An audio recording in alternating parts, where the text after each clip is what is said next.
Hi everyone, welcome to जिम सॉबिट। आज हम एक्सरसाइज 10.3 करेंगे जो कि वेक्टर अलजेब्रा चैप्टर 10 एनसीईआरटी की थर्ड एक्सरसाइज है। 10.3 से यही पता लगता है। और इसके इसमें आपको थोड़ी बहुत नई चीज़ें जानने को मिलेंगी जो अभी तक आपने शायद नहीं पढ़ी हो, और थोड़ा सा पढ़ा होगा लेकिन फिर भी मतलब चलिए इसको सबसे पहले समझ लेते हैं कि किस थ्योरी का यूज़ होगा। ज़्यादा डिटेल में आपको पता है, मैं बताऊंगा नहीं, वो थ्योरी पार्ट अलग होता है। सिर्फ क्वेश्चन सॉल्व करने के लिए जितना नेसेसरी है उतना मैं बताने वाला हूँ।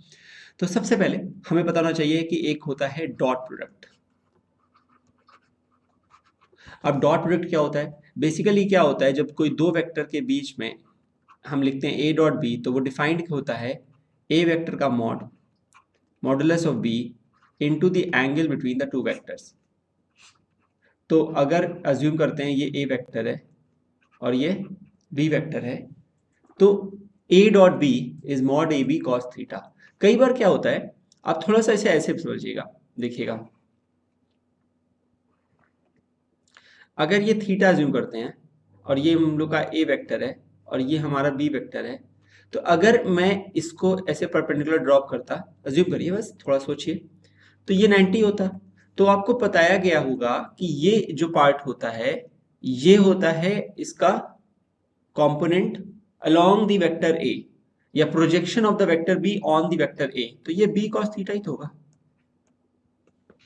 सोच के देखिए। क्यों? क्योंकि अरे कॉस थीटा क्या होता है? Base by hypotenuse. सही बात है। तो बेस क्या है? बेस तो ये हमारी वैल्यू है, इसको मान लेते हैं एक्स थोड़ी देर के लिए। तो बेस हो गया एक्स बाय हाइपोटेन्यूज क्या है? बी वेक्टर का मॉड, क्योंकि वो तो लेंथ है इसलिए बी कॉस थीटा लिखा है मैंने, इसको ऐसे लिखते हैं ऐसे। ठीक है। तो एक्स बाय बी वेक्टर। अच्छा, तो ये क्या होगा? Cos theta.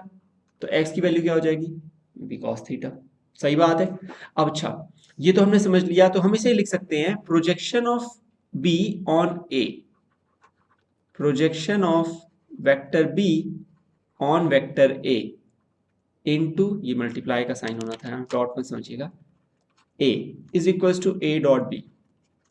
यानी कि अगर मैं A vector dot B vector को उसके मॉड ऑफ ए से डिवाइड कर रहा हूं, तो वो देता है projection of B vector on A vector.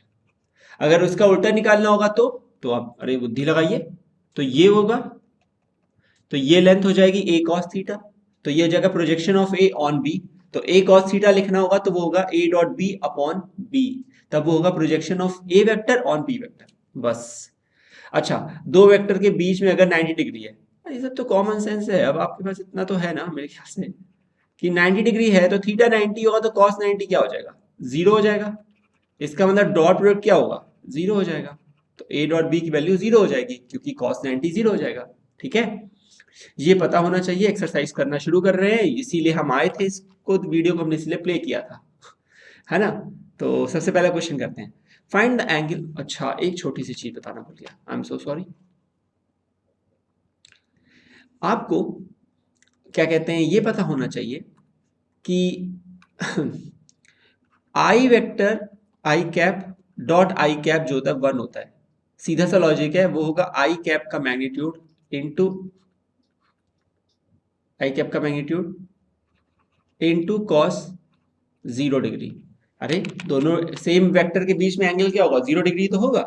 तो कॉस जीरो क्या होता है? वन। मैग्नीट्यूड क्या होता है यूनिट वेक्टर का? पिछली एक्सरसाइज में बताया था, वन होता है। ये भी वन हो जाएगा, ये भी वन हो जाएगा, तो आंसर आता है वन। इसीलिए आई डॉट आई वन होता है, आई डॉट नहीं, जे डॉट जे वन होता है, के डॉट के वन होता है। ठीक है। लेकिन आई डॉट जे क्या होगा? जीरो होगा ना, क्योंकि एक्स वाई और जेड ये तीनों म्यूचुअली परपेंडिकुलर एक्सिस होती हैं।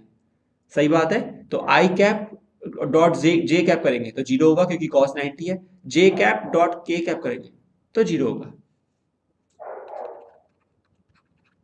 समझ गए बात को?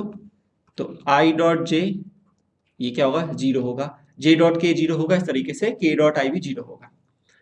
अब मुझे लगता है क्वेश्चन सॉल्व करा जा सकता है, तो चलिए शुरू करेंगे। Find the angle between two vectors a and b with the magnitude √3 and 2 respectively। तो a वेक्टर का मॉड कितना है? √3। और b वेक्टर का मॉडुलस कितना है? मॉड कितना है? 2 respectively, having a dot b equal to 6। we know that A vector dot B vector, अच्छा ये हमें दिया हुआ है √6 है, हमें पता है कि A dot B is A vector का मैग्नीट्यूड इंटू बी वेक्टर का magnitude into cos of the angle between them let be theta equal to √6। तो ए कितना है ये √3, बी कितना है 2 इंटू कॉस थीटा। सही है, यहां तक आप समझ गए बात को। अच्छा तो फिर अब हमें क्या करना पड़ेगा, देखिए ये 2 है, अगर मैं इसको थोड़ा सा सही से लिख लूं, √6 को मैं लिख सकता हूं √3 टाइम्स √2, अरे 3 2 जा 6 होता है, रूट को सेपरेट कर लिया बस, अपॉन √3 टाइम्स 2। अब देखिए इसमें कैंसिल आउट क्या हो रहा है, √3 तो जा रहा है, √2 अपॉन 2 तो 1 अपॉन √2 हो जाएगा, क्या हो जाएगा 1 अपॉन √2 हो जाएगा। ये आपको बता दिया गया होगा वैसे, ये सब तो बहुत 10th क्लास में हमने सीख लिया होगा। कॉस थीटा 1 अपॉन √2 है, तो थीटा क्या होता है, अरे कॉस इनवर्स 1 अपॉन √2। तो हमें बस इसका बेसिकली प्रिंसिपल वैल्यू के लिए हम काम कर रहे हैं, लेट सपोज, तो कॉस इनवर्स 1/√2 क्या होगा, कॉस 45 डिग्री होता है, तो ये हो जाएगा theta equal to 45। cos 45 degree होता है 1/√2, तो थीटा आ गया 45। What is the angle between the two vectors, 45 degree. ठीक है, नेक्स्ट करते हैं, find the angle between the vectors i this and this. तो अज्यूम करेंगे हम इसमें कि A vector is i minus 2j plus 3k and B vector is 3i minus 2j plus k। सबसे पहले हम इन वेक्टर का क्या निकाल लेते हैं, मैग्नीट्यूड निकाल लेते हैं। तो इससे क्या हो जाएगा, ए वेक्टर का मैग्नीट्यूड क्या होगा, ए वेक्टर का मैग्नीट्यूड होगा √1² माइनस 2² 3²। सिंपल सा लॉजिक है। तो ये हो जाएगा 1 + 4 5 + 9 14। अच्छा ये निकालेंगे यहाँ पे बी वेक्टर का भी मैग्नीट्यूड, तो ये होगा 3² plus minus 2² plus 1²। 9 + 4 13 + 1 14, again same चीज ही लिखी हुई है। तो हमें मैग्नीट्यूड ए और बी दोनों वेक्टर का मिल चुका है। अब हमें क्या करना चाहिए, अब हमें करना चाहिए इनका dot product A dot B. तो वो हम लिखेंगे क्या, हम लिखेंगे i माइनस 2j, थोड़ा आराम से सीखिएगा, plus 3k dot 3i minus 2j plus k। समझ गए यहां तक। अच्छा इसको थोड़ा सा ध्यान से पहले यहां समझिए, देखिए मैंने क्या करना है, मुझे क्या करना है, i डॉट 3i, क्योंकि i डॉट i क्या होता है 1 होता है, i डॉट j क्या होता है 0 होता है। तो जब ये टर्म इससे मल्टीप्लाई होगा तब तो हमें कुछ वैल्यू मिलेगी, लेकिन जब ये टर्म इससे मल्टीप्लाई होगा या इससे मल्टीप्लाई होगा तो हमें 0 मिलेगा। क्या मिलेगा, 0 मिलेगा। सिर्फ यहीं पर हमें कोई वैल्यू मिलेगी, जो भी कोफिशिएंट होगा वो तो मिल जाएगा। ठीक है, तो सबसे पहले क्या करना है हमें, हाँ हमें बस करना है सिंपल i डॉट 3, i जो 3 हो जाएगा, sorry minus 2 dot minus 2 dot, तो minus 2j into minus 2j, तो प्लस 4 हो जाएगा, क्योंकि j डॉट j तो 1 होता है। 3k इंटू k, तो 3k k डॉट k 1 होता है, तो 3 बच जाएगा, बाकी सभी टर्म 0 हो जाएंगे। तो बस आपका काम होता है i को i वाले एलिमेंट से मल्टीप्लाई करिए, j को j वाले से करिए और k को k वाले से करिए, सिंपल इजी। अच्छा a डॉट b क्या होता है, वैसे a डॉट b क्या होता है, वो होता है magnitude of a vector into the magnitude of b vector into the angle between them, let the angle between them be theta, let the angle between the vectors is theta। तो यहां से a का कितना है √14, b का कितना है √14 cos theta equals to 3 + 3 6 + 4 10। तो cos थीटा कितना आ जाएगा 10/14, अरे 14 क्योंकि √14 इंटू √14 तो 14 हो जाएगा। ये हो जाएगा 5/7 cos थीटा होगा, तो थीटा क्या हो जाएगा cos इनवर्स 5/7। सिंपल सा एकदम इजी तरीके से ये हमारे पास आंसर आ गया, घबराना नहीं है। और इतना इजी है ये कि घबरा के कोई फायदा भी नहीं है ठीक है, तो परेशान मत होइए बिल्कुल भी।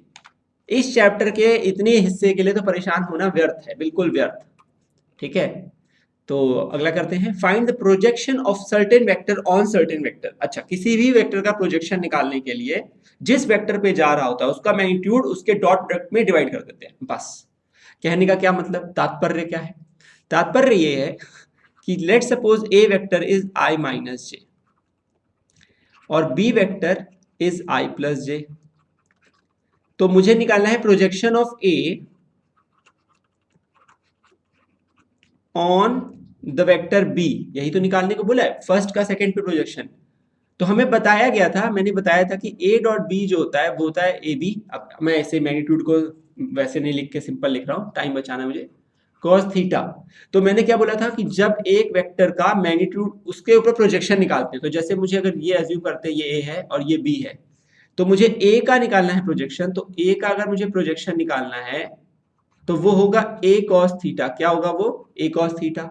तो मुझे बेसिकली a cos थीटा पता करना है, क्योंकि वही लेंथ है, वही प्रोजेक्शन की लेंथ है, उस पे उस वेक्टर पे इस वेक्टर का प्रोजेक्शन निकालना है। तो लेट सपोज आपके पास ये दो वेक्टर है, थोड़ी देर के लिए अज्यूम करिए, ठीक है, ये हम लोग के पास a वेक्टर है, ये b वेक्टर है, तो इसका प्रोजेक्शन इस पे निकालना है कि ये कितना इसके ऊपर हिस्सा ओवरलैप करता हुआ है, ऐसे निकाला।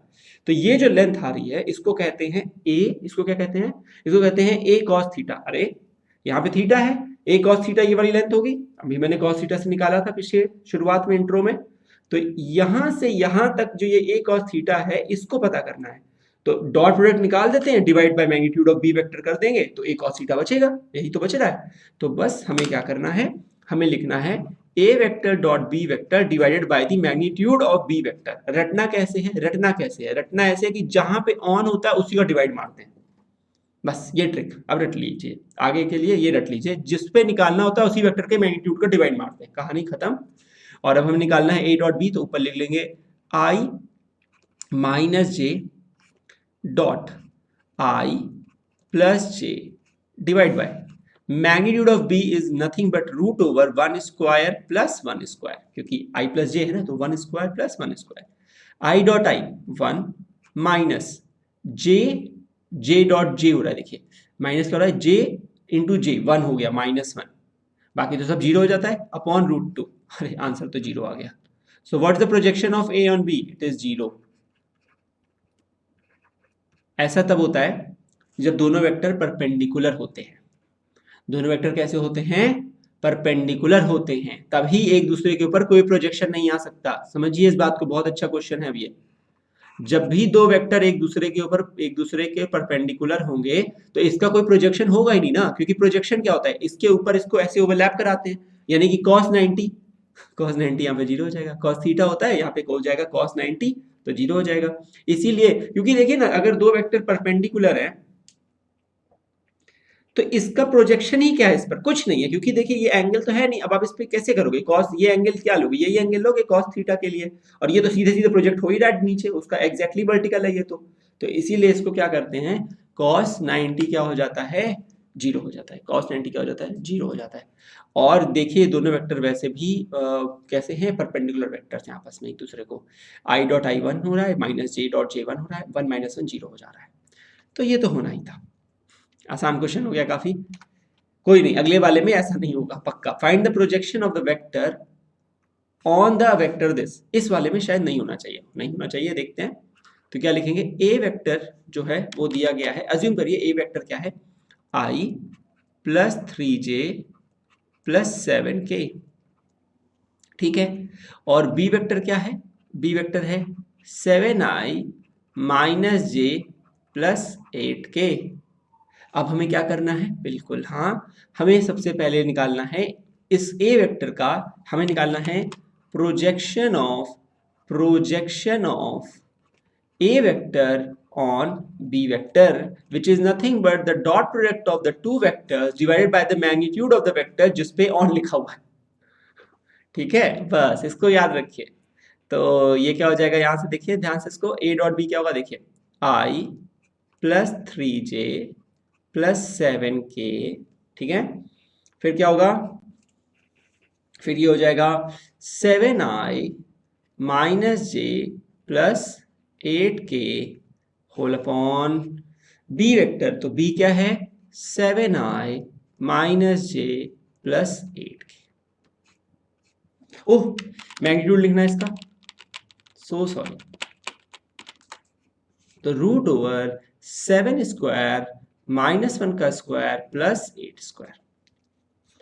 अब ऐसा करने से i dot 7i 7 3j dot -3 7k into 8k, तो 7 8 जा 56 अपॉन 7 स्क्वायर 49 50 64 114 460 114 को देख लेते हैं एक बार। 2 5 जा 10 2 7 जा 14 3 1 जा 3 3 9 जा 27 ना, कुछ नहीं हो रहा, बस ऐसे ही रख देते हैं, इससे ज्यादा इसमें ऐसा कुछ करने के लिए है नहीं। तो 60 अपॉन अंडर रूट 114। ठीक है, नेक्स्ट करते हैं। बस मुझे कैलकुलेशन मिस्टेक ना किया मैंने, जनरली नहीं होता है। अच्छा, अब मैं इस वाले में आपको हिंट दूंगा because this is a very lengthy question otherwise, and मैं कर सकता हूँ ऐसा बिकॉज क्योंकि मैंने अभी इस तरह के बहुत पीछे क्वेश्चन किए हैं, ये कंबाइंड है दोनों का। सबसे पहले आपको अगर यूनिट वेक्टर दिखाना हो, मैं सिर्फ इस वेक्टर को अज्यूम कर ले रहा हूँ, फर्स्ट वाले को। ठीक है बेटा, ये वाले को अज्यूम कर रहा हूँ ए, आप दूसरे वाले को बी और सी कर लीजिएगा। ठीक है, तो कैसे निकालना है मुझे इसका मैग्नीट्यूड जब निकालना है, तो मैं देखिए 1/7 को बाहर रख सकता हूँ, आई कैन कीप, क्योंकि वो सब में स्क्वायर हो रहा होगा और कोई फर्क नहीं पड़ता, तीनों के टर्म में मल्टीप्लाई हो रहा है, तो तीनों के स्क्वायर होके ऐड होगा, तो मैं बाहर निकाल लेता हूँ, तो वो बाहर अरे नहीं समझ रहे हो, देखो ये होगा 1/7 टाइम्स 2 का स्क्वायर, क्योंकि ये 2/7 है, प्लस 3/7 का स्क्वायर प्लस 6/7 का स्क्वायर। अरे जब 1/7 का स्क्वायर सब में है तो रूट के बाहर नहीं आ जाएगा, इसीलिए मैंने बाहर लिख लिया उसको। ठीक है, थोड़ा बहुत स्टेप तो करना पड़ेगा ना शॉर्ट में उसको, नहीं तो इतना थोड़ी टाइम लगाएंगे। तो इसमें क्या लिखेंगे, बस 2 स्क्वायर 3 स्क्वायर 6 स्क्वायर। ऐसा करने से क्या हो जाएगा, देखिए 1/7 टाइम्स 4 प्लस 9 13 49 हो जाएगा, प्लस 36 49, तो ये आ गया 7। तो मॉड ए वेक्टर कितना है, 7। इसी तरीके से मॉड बी भी 7 होगा और मॉड सी भी 7 होगा। ऐसा क्यों है, ऐसा क्यों है? अरे अरे अरे रुकिए रुकिए, 1 होगा, क्या कर रहा हूं मैं अच्छा वो याद आ गया, रूट नहीं लगाया था मैंने, मुझे नहीं क्वेश्चन करने का मन नहीं कर रहा इसलिए मैं गलती कर रहा हूँ। देखिए ये रूट रहेगा 49 के अंदर, 7 बन जाएगा, तो ये हो जाएगा 1/7 into 7 which is equal to 1। मैंने ये बोला कि मॉड बी भी सेम होगा, पता है क्यों? याद है मैंने आपको जब 10.2 एक्सरसाइज पढ़ाई थी, तो मैंने बोला था कि अगर कहीं पे ए आई प्लस बी जे प्लस सी के लिखा हो और ए आई माइनस बी जे माइनस सी के लिखा हो, ए आई प्लस बी जे माइनस सी के लिखा हो, फर्क नहीं पड़ता, इन तीनों का मैग्नीट्यूड हमेशा सेम होगा, क्योंकि A square plus B square plus C square ही आएगा, क्योंकि जब माइनस बी का आप स्क्वायर करते हो तो भी बी स्क्वायर ही होता है।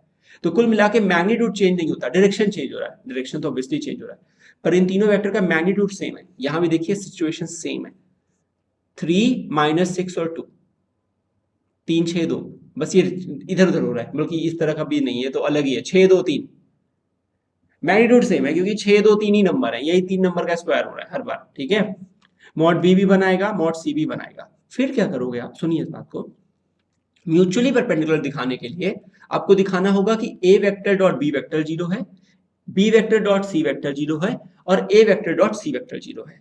तो म्यूचुअली परपेंडिकुलर दिखाने के लिए सुनिए क्या करेंगे, वो बढ़ा रहा हूं मैं, वो करता हूं। म्यूचुअली परपेंडिकुलर दिखाने के लिए आप करना A vector dot B vector 0 vector आएगा, सॉरी क्या बोल रहा हूँ, 0 आएगा, स्केलर प्रोडक्ट है ये। B vector dot C vector 0 आएगा और C vector dot A vector भी 0 आएगा। इसका मतलब कि तीनों वेक्टर जो हैं ए बी और सी, ये कैसे वेक्टर हैं, म्यूचुअली परपेंडिकुलर वेक्टर हैं, ऑर्थोगोनल भी बोल सकते हैं, ये म्यूचुअली परपेंडिकुलर वेक्टर है। तो अब मुझे ए वेक्टर डॉट बी वेक्टर निकालना है, पहली बार मैं यहाँ पे निकालूंगा, तो ये होगा देखिए 1/7 तो दोनों में, तो वो 1/49 बन के बाहर आ जाएगा। अब मुझे दोनों वेक्टर का क्या करना है, dot product, 2i plus 3j plus 6k, 2i plus 3j plus 6k, मुझे इसका डॉट प्रोडक्ट लेना है 3i minus 6j plus 2k से, 3i minus 6j plus 2k से। बहुत ही सिंपल बकवास क्वेश्चन है, एकदम कोई परेशानी नहीं होनी चाहिए, हो रही है तो फिर इसका मतलब आप पढ़ नहीं रहे हो बस, और ध्यान से नहीं पढ़ रहे हो। तो क्योंकि इसमें कुछ ऐसा हो ही नहीं रहा है जिसे मैं कठिन के नाम से जानूं, ये तो मतलब ये वैसा हो गया कि मैं किसी बच्चे को 2 + 3 5 सिखा रहा हूँ, या 2 3 6 होता है ये सिखा रहा हूँ, बस यही सिखा रहा हूँ आपको, और कुछ नहीं कर रहा हूँ, मैथ नहीं है ये अभी। ठीक है, तो पहले i डॉट आई, तो 2 इंटू 3 6, प्लस नहीं होगा माइनस हो जाएगा, क्यों? क्योंकि 3j डॉट माइनस 6j करेंगे तो j डॉट j 1 हो जाएगा, 3 इंटू माइनस 6 माइनस 18, 6 इंटू 2 12। देखा आपने क्या हुआ? अंदर टर्म 0 आ गया, 12 6 18, 18 में से 18 गया तो 0 बचे। इसका मतलब डॉट प्रोडक्ट 0 है, इसका मतलब है कि cos थीटा 0 है, इसका मतलब थीटा 90 है। बस यही सेम चीज आपको बी डॉट सी के लिए करके दिखानी है, सी डॉट ए के लिए करके दिखानी है, और फिर बोलना है कि ये तीनों वेक्टर म्यूचुअली परपेंडिकुलर वेक्टर्स हैं। समझ गए बात को? नेक्स्ट करते हैं क्वेश्चन नंबर 6। क्या कहता है? हमें मैग्नीट्यूड निकालना है ए वेक्टर और बी वेक्टर का अगर ऐसी सिचुएशन दी हो। पहले तो सिचुएशन लिखेंगे। सिचुएशन दी है कि A vector plus B vector, A vector minus B vector, ये बराबर है 8 के, और इसमें एक और रिलेशन दी है, बाद में यूज करेंगे, पहले इसको करते हैं सॉल्व। तो पहले लिखेंगे A vector dot A vector. क्या लिखेंगे? सुनिए ध्यान से, A vector dot A vector. फिर लिखेंगे A vector dot B vector minus A vector dot B vector. ठीक है, फिर लिखेंगे B vector dot A vector, B vector dot A vector. फिर लिखेंगे बी वेक्टर, सॉरी माइनस आ जाएगा, B vector dot B vector, क्योंकि बी विथ माइनस है तो माइनस आ जाएगा, इक्वल्स टू 8। अब ध्यान से सुनिए, ए वेक्टर डॉट ए वेक्टर लिखेंगे तो लिखेंगे mod of A into mod of A into the angle between the same vector. अरे एक ही वेक्टर क्या, उसी के साथ डॉट करेंगे तो एंगल तो उस दोनों वेक्टर के बीच में 0 ही होगा ना। क्या है, सोचने वाली बात है, घबराने की तो कोई बात ही नहीं है अभी। अच्छा, स्केलर प्रोडक्ट जो होता है वो हमेशा क्या होता है? कम्यूटेटिव होता है। क्या होता है? कम्यूटेटिव होता है। इसका मतलब कि a डॉट बी जो होता है वो b डॉट ए के बराबर होता है। ठीक है, तो मैं इस b डॉट ए को a डॉट बी लिख सकता हूं। यहां भी सेम करूंगा, b का मैग्नीट्यूड फिर b into cos of 0 degree. अब ध्यान से सुनिए, ये दोनों टर्म तो कैंसिल हो रहे हैं, इसीलिए तो किया, और ये बन गया मॉड a वेक्टर का होल स्क्वायर, कॉस 0 तो 1 होता है। ये बन गया मॉड बी वेक्टर का होल स्क्वायर, कॉस 0 तो 1 होता है, इक्वल्स टू 8। अब देखिए मॉड ए वेक्टर दिया है 8 बी वेक्टर के बराबर, तो ये जो है ये है 8 बी वेक्टर, तो उसका क्या हो रहा है? उसका क्या हो रहा है? होल स्क्वायर हो रहा है। उसका क्या हो रहा है? होल स्क्वायर हो रहा है। अरे मॉड ए वेक्टर का होल स्क्वायर हो रहा है ना, तो मॉड ए वेक्टर तो 8 टाइम्स मॉड बी वेक्टर है, तो 8 टाइम्स मॉड बी वेक्टर का होल स्क्वायर हो रहा है। अगर आपको कभी भी दिक्कत हो ना, सुनिए मेरी बात को, अगर आपको कभी भी दिक्कत हो ना, तो ये जो ऐसे लिखते हैं ना, इसको ऐसे लिख लीजिए, मैथमेटिकली सही होता है, ये गलत नहीं होता। ठीक है, आप ऐसे कर लेना। अच्छा, 8 का square 64, B square minus B square. चलिए मैं अभी के लिए ऐसे कर देता हूं, वैसे इतना परेशान होने की वैसे कोई बात है नहीं। तो इज इक्वल टू 8, 64 माइनस 1 होगा 63। अब तो मतलब बिल्कुल बेसिकली एकदम बेसिक सिंप्लीफिकेशन की तरफ जा चुका हूं। रूट ओवर लगा दीजिए, पॉजिटिव लेंगे क्योंकि मॉड पॉजिटिव होता है, ज्यादा कुछ है नहीं। 8 2 को 2 रूट 2 लिख लीजिए, 63 9 इंटू 7 होता है तो 3 रूट 7 हो जाएगा। ये सब मैं नहीं पढ़ाने वाला, ये 12th में आपको आना चाहिए भाई, ठीक है, अदरवाइज तो बहुत लेंदी वीडियो बन जाएंगे। तो मॉड बी आ गया, मॉड बी पता लग गया, तो मॉड ए क्या होगा? 8 टाइम्स है, तो मॉड ए वेक्टर यानी कि ए वेक्टर का मैग्नीट्यूड क्या होगा? तो ये हो जाएगा 8 times of this, basically it is 16 times root 2 by 3 root 7। ठीक है, और ये हमारा फाइनल आंसर है, ये भी हमारा आंसर है। ठीक है, समझ गए? ए वेक्टर और बी वेक्टर का मैग्नीट्यूड निकालना था, जो कि निकाला जा चुका है। I am considering that this, हाँ, this will be the last question of this part of the video. We will continue the rest of the question in the another part. एक पार्ट में इतने ज्यादा क्वेश्चन मुझे ना वो लगने लग जाता है बहुत, कि बहुत बड़ा वीडियो हो जाएंगे, बच्चे देखते नहीं है, फिर इसलिए इग्नोर कर देता हूँ, वरना मुझे क्या, मैं तो पूरी एक्सरसाइज सॉल्व कर दूँ। तो इसको इसी में रखते हैं बस। तो ये हो जाएगा, देखिए 3a माइनस 5b, एक बार लिख ले रहा हूँ, आप सीख जाओगे, बहुत ईजी है, बहुत बहुत ईजी है, बस सिंप्लीफाई करना और कुछ भी नहीं करना। सुनिए क्या लिखोगे, 3 into 2 6 A vector dot A vector, 3 into 7 21 a vector dot B vector -5 -5 b into 2 -10 b vector dot a vector minus plus -35 b vector dot b vector. अब क्या करना है, 6a डॉट a मैंने बता दिया 6a स्क्वायर होता है, बता दिया अभी आपको। आप a वेक्टर के मॉड का भी लिख सकते हो। 21 माइनस 10, अच्छा ये b dot a dot b होता है। मैं देखिए ज्यादा टाइम नहीं वेस्ट करना चाहता, तो ये 21 है और ये 10 है, तो 11 बचेगा और ये होगा 35 बी वेक्टर के मॉड का स्क्वायर। बस हो गया, यही आंसर। इससे ज्यादा क्या सिंप्लीफाई करूं, ए और बी कुछ बताया ही नहीं है कैसे वेक्टर है ना, कोई रिलेशन तो दी नहीं है और कुछ। हो गया, बड़ा सिंपल सा क्वेश्चन थे, मुझे लगता है आप समझ गए होंगे। जो नेक्स्ट जितने क्वेश्चन है वो अगले वाले पार्ट में करते हैं। और आपको पता ही है, अगर अच्छा लगे वीडियो तो ठीक है, नहीं लगे तो डिसलाइक कर दीजिए तुरंत से, डिसलाइक तो तुरंत कर दिया करिए, ठीक है। So thanks for watching, will see you in the next video, take care.